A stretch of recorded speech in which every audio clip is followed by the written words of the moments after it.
And Chris is the king of prep. And, you know, I don't know if Greta's the same, but he has like, you know, crew that he works with forever and HODs that he's worked with forever. So they know how he works, and he preps with those guys for a long, long time. And so when we come on set, it's like, it's fast. It's like go time. Yeah. Yeah. And it's really, really fast. And he just kind of expects excellence from everyone. I love that. Yeah, which I think all the best ones do. Yeah. And I think everyone gets that. It's an unspoken thing, right? Yeah. I thought if I could find a way to combine physics and New Mexico, my life would be perfect.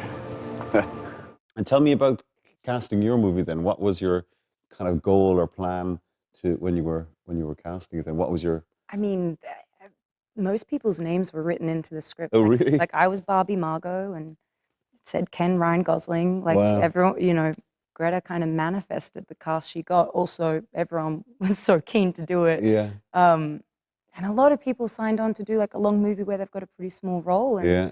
agents were like, why would we let our client be busy for this long and for this much screen time? But, you know, their clients would be like, no, I want to do it. I want to work with these people and I want to work with Greta. And we just said from the start, like, let's make a massive dance party, invite everyone. And it was like that on set. Like, it was so fun. Every day was so fun. And we'd be playing music and we would dance in the morning. Like, the crew cast, everyone would like dance in the morning. Really? Just to like get everyone. It was so funny because we were shooting at Leavesden. Other films like the Fast movie, like Fast 10 or whatever, they'd like come over and they're like SWAT gear kind of be like, what's going on in here? And we're like, it's Barbie Land, come in. And you know, people were just like gravitating towards the set because they and you know, our actors, everyone would come in on days that they weren't even working because just to hang out. Just to hang because it was so fun. Like you just wanted to be there with everyone, and it was such a good group. Like I think you can kind of feel that in the movie. I do think that stuff transfers. Definitely. Yeah. And I think it all trickles down from the top. Like whatever mood the director sets, it's like it seeps into everything. And Greta just sets like the most like joyful space. I mean, I can't speak to her other sets. I wasn't on them, but I mean, she's so joyful and supportive and exciting, and just she's just brilliant. And you can feel that. And I don't know. I always think of it like. It's like when little kids can sense that their parents are like angry or frustrated, even if like a parent's like, I'm fine, but they're slamming the dishes, you know, like a kid's going to be like a little bit like on edge, even if they don't understand it. They're like, you know, that happens on a film set. Like I've seen that happen where you can just feel everyone tensing because you know your director or someone else in a position of, you know, importance is giving that vibe, and everyone's suddenly like a little apprehensive, and that's, and we just did not need that. Vibe. It has to come from the top, doesn't it? Maybe that would work for some movies, but that wasn't going to work. I don't enjoy that. It's just not funny. Though, it can't go to work. Like I don't know if you're going to be vulnerable. I feel like you need a place that's trusting and caring. Yeah. Going back to the prep question. Yes. Do you work with an acting coach or a dialect coach or like movement coach or do any of that kind of stuff? Or did you train to be an actor? No, didn't train to be an actor. No, kind of started doing theater when I was 20, and then did an awful lot of theater for like 4 years, kind of exclusively, and then started getting little parts in movies. But I did use a dialect coach on this one because the voice was so specific. Now we weren't trying to do an impression. I can't really. It's not in my wheelhouse to do impressions. I don't have that skill. And you know, with accents, for me, it's like going to the gym for your mouth. You know what I mean? It takes a long time. Australian mouths are like the laziest. Right? It's literally like a gym workout. But you guys do Americans so brilliantly always. So that's because we have to like build the muscles. Well, you have to like, build the muscles in your mouth to do an American accent. Really? I just thought it might be closer in tonality or kind of timbre or tonality or vowel sound. I think we also, because we grow up watching so many American things. In Ireland. Australians, like between our soft palate and hard palate, we've got 1 centimeter of space. Americans have 3. So just an American mouth just has more space. Oh, wow. And then because of that, like we use our lips more and our tongues are lazy. And so when you're doing an accent, you're building that muscle and creating that space. That's why I think it would be harder to be American doing an Australian accent, because I don't know how you'd have all that space and have all that muscularity in your mouth and suddenly like make it weak and Yeah. small. I don't know. That would be so hard. Aussies always do brilliant American, I think. Well, that's good. I love it when I hear that we've got a good rep. Well, you certainly do with me. The Irish have a great rep. Yeah, we're not bad at it. But what I was trying to do with Oppenheimer is the very, like, no one talks like it anymore. You know, kind of, that oldie, like Orson Welles or like Mr. Rogers or like, who else talked like that? Anyway, you don't hear it anymore. I mean, it wasn't even that many decades ago that people really did speak like that. And every time I'm researching an accent, I'm like, surely it wasn't that, exaggerated. And you hear a recording, you're like, no. It was.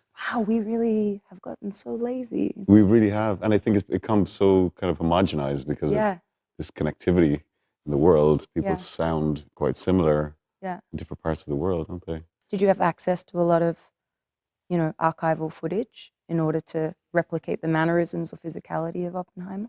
Yes, there's a lot of stuff online, like just on YouTube. Mm. God, I love YouTube. Love a bit of YouTube. It's like my biggest tool for any character. Disappear down there, can't you? The problem with footage of him was mostly him giving lectures, so it's quite performative, it wasn't... the real him. Yeah. So I used that a little bit, but we had to kind of imagine how he would be, with his wife or with his colleagues and stuff like that. That we had to kind of make up. Did you have like a thing that would get you into him? You know what I mean? Like yeah, I do. Physically, there was loads of pictures of him, and he always stood with his hand on his hip. And you see all these pictures because he was such a slight man, but he always stood with this very kind of jaunty angle with his hand on his hip. So I nicked that pretty quick early as a sort of a physical thing. And then Chris Nolan kept sending me pictures of David Bowie, like in this sort of thin white juke era with the big voluminous trousers. Yeah. Wow. So we kind of stole that a little bit. Chances are near zero. Near zero. What do you want from theory alone? Zero. And how about you? What was your process then? Because it's such a difficult character it's this kind of 20th century iconic, not a real person. Yeah. How did you figure it out? So weird prepping Barbie as a character. Because it was like all my usual tools didn't apply for this character. So I usually, I have the things that I do, and I work with an acting coach, and I work with a dialect coach, and I work with a movement coach, and I read everything, and I watch all the things. And when it's a real life person or whatever, it's the things that you were talking about. If it's a made up person, whatever, I rely on animal work a lot. And I was, maybe 45 minutes into pretending to be a flamingo or whatever, and I was suddenly like, it's not working. The animal isn't helping me with Barbie. I was like, oh God, I don't know how to find her. And it was like, normally I do a couple, I have a couple of things I normally do. So I make up childhood memories. So I think of say half a dozen core childhood memories, and that helps me explain why they do the things they do in the script. Right. So this is the first time they were extremely humiliated in a public setting, or this is the first time they felt betrayed, or whatever. But I couldn't do that for her because she was invented out of a vacuum and lived in a, so all the things I normally did didn't work. The animal work didn't work. The childhood memories didn't work. Even the accent wasn't something to cling on to. Normally I'm like, okay, what accent are we doing? So they grew up there, and what time, and da-da-da. And even that, it was like, no, I should be from nowhere, but kind of general, but so I was really struggling. It was like she was so smooth and shiny. I had nothing to grab onto, and I was like, I don't know where you are, even though she was written beautifully in the script. Anyways, I went to Greta and I was like, help me. I don't know where to start with this character. And I was like, she was like, okay, what are you scared of? And I was like, I don't want her to seem dumb and ditzy, but she's also not meant to know anything. She's meant to be completely naive and ignorant. And Greta found this episode on This American Life, a podcast, where it was a woman who doesn't or can't introspect, doesn't have the voice in her head. Oh, wow. That's constantly narrating life the way we all do. And so that was an instance where I was like, oh, so she doesn't have that voice. And this woman's got a PhD and is extremely smart, but just doesn't have that internal monologue. Is she happy? Yeah, totally. And is she happier, do you think? God, I wondered about that. You know, when the interviewer was asking her, like, so if you're like looking out a window, she's like, I'm just looking out a window. She's like, it didn't even occur to me that I didn't Wow. introspect until one day I suddenly realized as a grown woman that my parents were one day going to die. And she was like inconsolable, thinking that. And her boyfriend was like, what's wrong? She's like, my parents are going to die one day. And he was like, had you not thought about that before? She was like, no. She kind of thinks exactly what's in front of her, like a spotlight to what exactly is in front of her at the time. Well, that's perfect. Yeah, it was really interesting. Yeah. So things like that, I was like, wow. And then Greta's like, you know, references for, okay, I want the cadence of your speech to be like, we did this thing called movie church. So every Sunday morning we would invite all the cast and crew, whoever wanted to come to the Notting Hill Electric Cinema, which is such a good cinema, and watch a movie that was somehow related to Barbie. Like what, for example?